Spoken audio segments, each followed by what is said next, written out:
አንድ ጊዜ ከሄዱ በኋላ ብትለምኗቸው የማይመለሱ 4 ነገሮችን እነግራቸዋለሁ። ተከተሉኝ።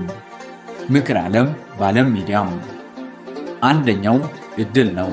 እድል አንዴ ካመለጣችሁ በኋላ አይመለስም። እድል በአጋጣሚ ሆነ ጠንክራችሁ በመስራታችሁ የመጣን እድል መለየት፣ ማክበርና በተገቢ ሁኔታ መጠቀም አስፈላጊ ነው። ሁለተኛው ደግሞ ቃል ነው። ቃል አንዴ ከአንደበታችሁ ከወጣ በኋላ መቼም አይመለስም።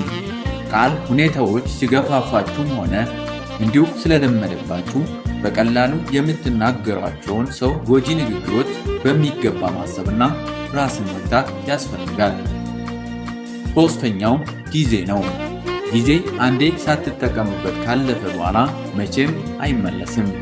ጊዜ በሆነ ባልሆነ የምታባክኑትና አሁን ባላችሁ ማድረግ የሚገባችሁን ነገር ባለማድረግ የምታባክኑትን ጊዜ በጥንቃቄ መያዝ ያስፈልጋል።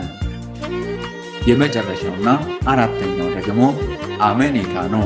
አመኔታ እንደ አንዴ ከጎደለ በኋላ ለመመለስ አስቸጋሪ ነው።